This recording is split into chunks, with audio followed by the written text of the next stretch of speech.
disability in the case of a patient with cystic fibrosis means you can't breathe. I mean, when you have advanced disease, but because they look so good, they have an invisible illness for much of the progression, people don't realize the limitations. And we need something to really explain what it is like to live with it. We really do need to continue to educate people. Disability in the case of a patient with cystic fibrosis means you can't breathe. I mean, when you have advanced disease, but because they look so good, they have an invisible illness for much of the progression, people don't realize the limitations. Some people have mild disease, some people have moderate disease, and some people have severe disease. And so one of the things about doing a coming of age story is you get to see some of the mild stages, and then you see a little bit of the moderate. And then in the case of Mallory, you get to see the end stage, which is hard to look at, but it's important for people to realize it is a disease that kills people.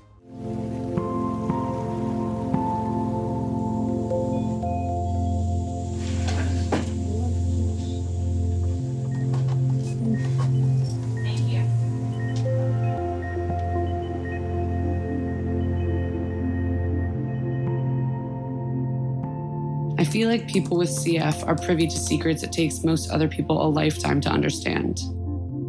How lucky we are to be alive. That we can leave behind a legacy when we go that will impact others. That simple things are often the most beautiful. That love and happiness are the most important things to strive for.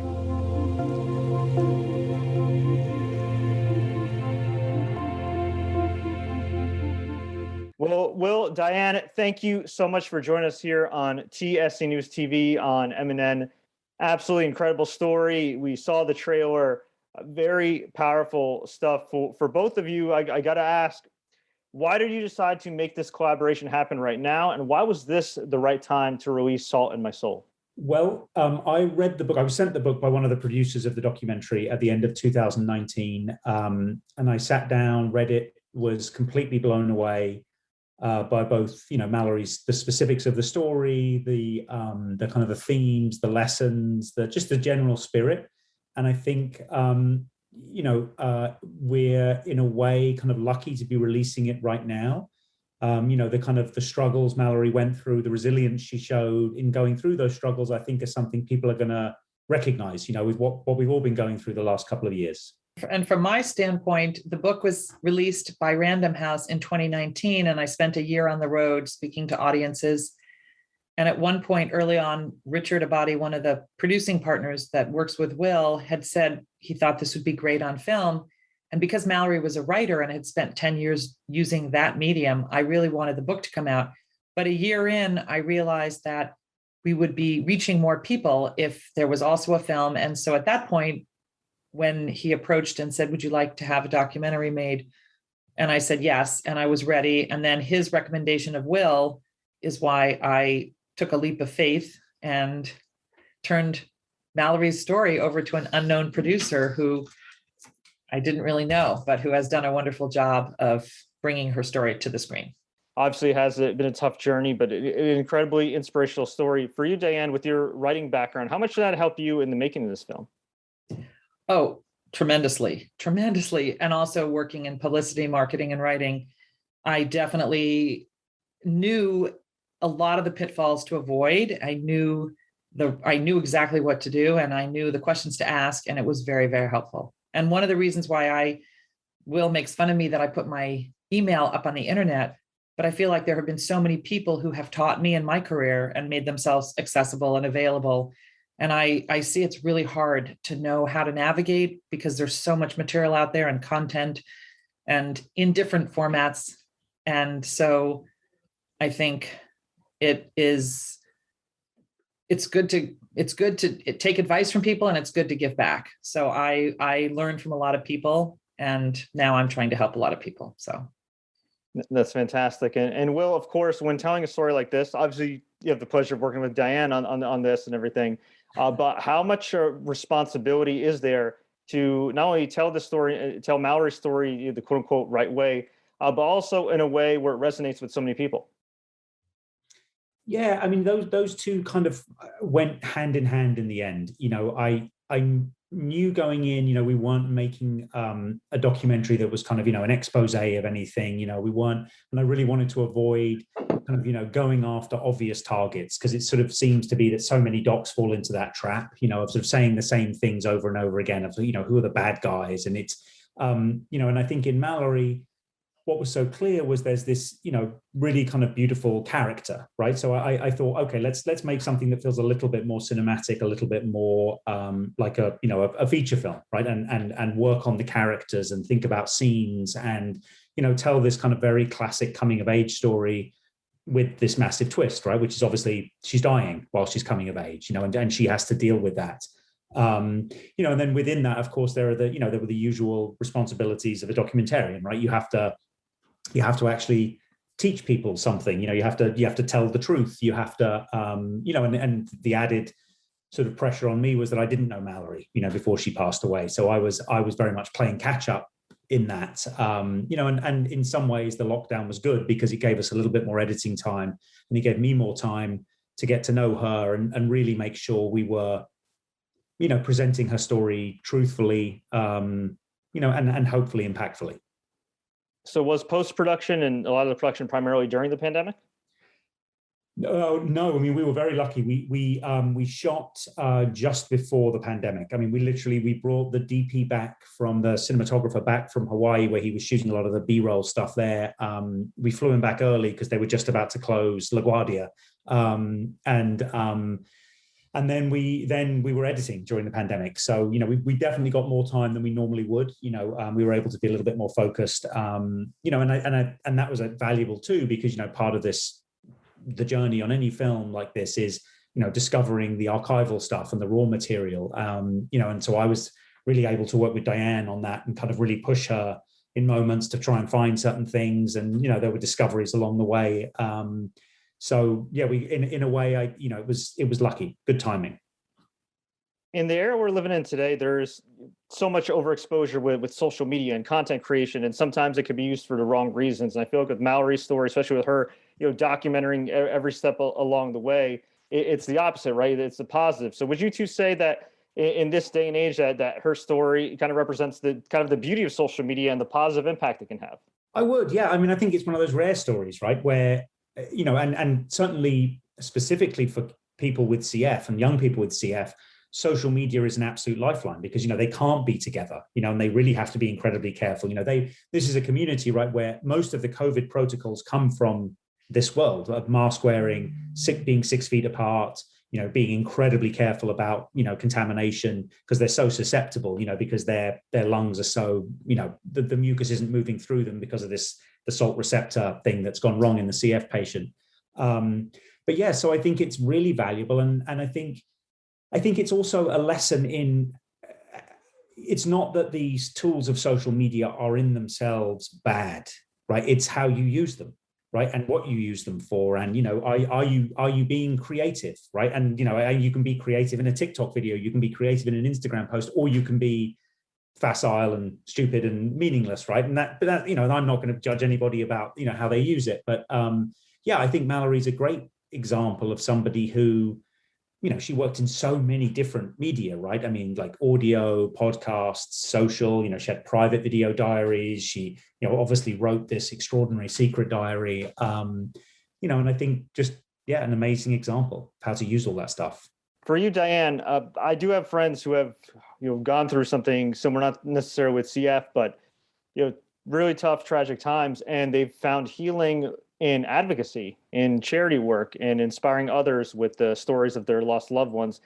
Do you feel that this journey that you've gone through over the years, especially over the last 4 or 5 years since this is Mallory's passing, that this has really kind of helped you in the healing process? 100%. When Mallory died, I had been parenting her, obsessively in a helicopter way, very closely. And the thing that many people have told me that have lost children is that they don't know what to do with themselves. And I did have a job, I do have work, and I find it very meaningful and I love it, but it's very different. And so bringing Mallory's words to publication was the first part of the journey. Then going out on the road for a year before the pandemic shut us in was incredibly healing because it gave me the chance to leave my immediate community and not be sort of telling Mallory's story over and over to the same people who, as much as they loved her, would probably get tired of hearing it, but to bringing her story to new audiences. And then it was interesting because in 2020, when we had to pivot to lockdown, I initially thought nobody's going to care about the story of a girl who died 3 years ago or 2 years ago, whatever it was at that point, 3 years ago, when other people are dying every day and COVID has really taken center stage. So for the first few months, I didn't do anything. And then the first place I spoke was UCSF, University of San Francisco, and to a transplant program, doctors and pulmonologists. And they were basically saying, you have to keep going, you have to tell the story. So then I spent the next 2 years doing it that way. And every time it becomes very emotional for me. It's not like it gets any easier to tell it, but it also does move the needle in terms of the healing process. And along the way, I've connected with so many people who have had equally catastrophic losses. And what it does is it reminds you that you're not alone, that grief and loss are part of the human experience. And that does help because it's very easy to sort of get swallowed up in your own personal drama and emotion. But Mallory not only left me a roadmap for my own personal healing, but her story has enabled us to shine a spotlight on so many important issues, both in the book and in the film. We have antimicrobial resistance, which leads to superbugs, phage therapy, which is a treatment that's going to change the trajectory for people with superbugs, organ donation, invisible illness, mental health. There's so many, the power of the patient voice, the reason to write for healing, the sharing of stories, narrative medicine. It just, the list goes on. And what I love about the film is that Will didn't try to teach or preach. He just told this story in a way that lets people see in themselves, they see themselves in their film, they see the issues they care about in the film.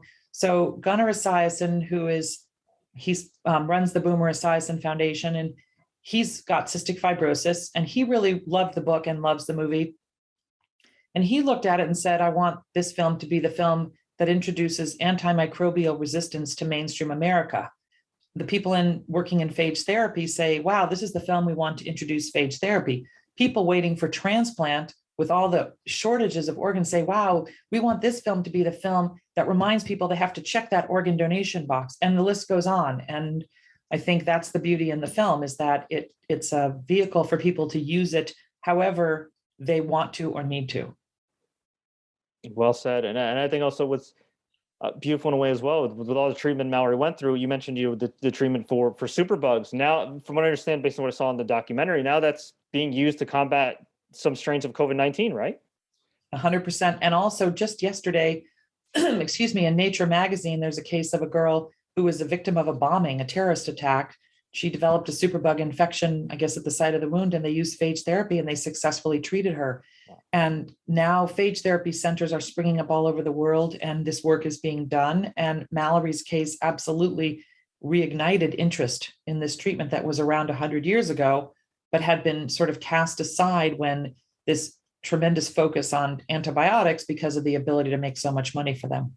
It's hard to patent a living organism. Correct. It's not treating COVID. It's treating underlying infections in COVID patients. That was what that was used for there. And specifically, let's be really specific, patients with COVID that ended up on ventilators and got secondary bacterial infections. Yeah. Which is, of course, where, that's how people become very susceptible to superbugs. They're in hospital environments where there are so many of these resistant germs. They've already got hugely weakened systems. Mm-hmm. So that's what the phage was used for in that case. But Stephanie Strathy, who's the woman who helped Mark get the phages for Mallory, she is the epidemiologist who was able to save her husband. And he was a perfectly healthy person, not in a hospital. They were traveling to a country and they were on a vacation, and he picked up this random superbug. He came back and he was in a coma, days away from dying. And they tried phage therapy. That was in 2016. But she's an epidemiologist, not a publicist. And so she didn't get enough publicity to really launch this treatment in a way that it really needed to be heard. And so when she helped Mallory, then we teamed up, and the sum is greater than the whole of its parts. And, she had a lot of connections in the phage therapy world, and now everybody's coming together, and Clubhouse has a phage therapy group, and there's a phage therapy convention or conference every year. So now people are understanding. But still, every time I speak to an audience, I say, anybody heard about phage therapy? And most of them are like, what's that? So we have a lot of work to do, and hopefully the film will help.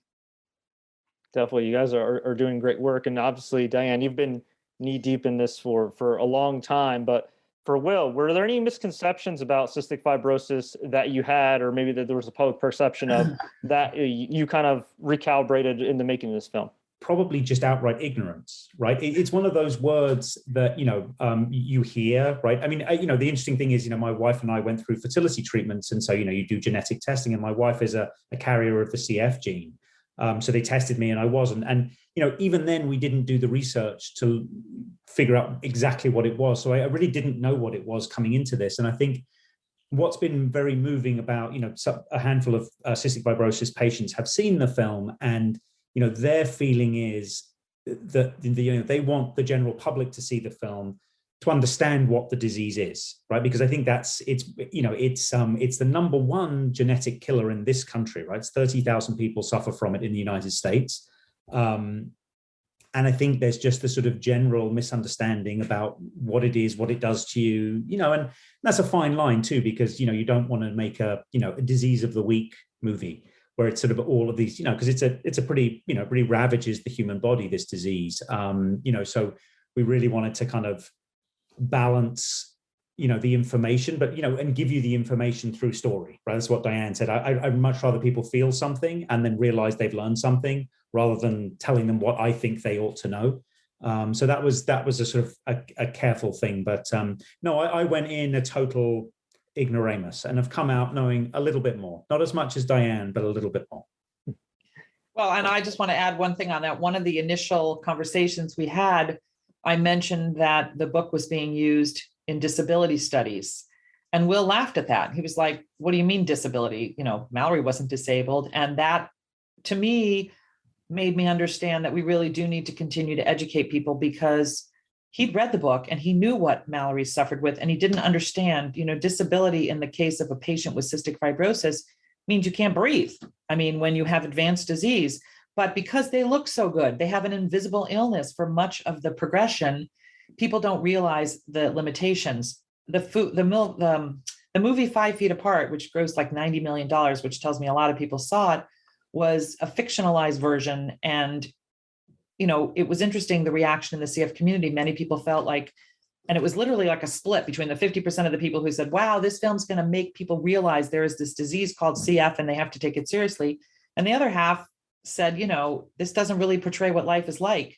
And we need something to really explain what it is like to live with it. Now, there are very different presentations of CF, just as there are with cancer. Some people with breast cancer get a diagnosis and they die.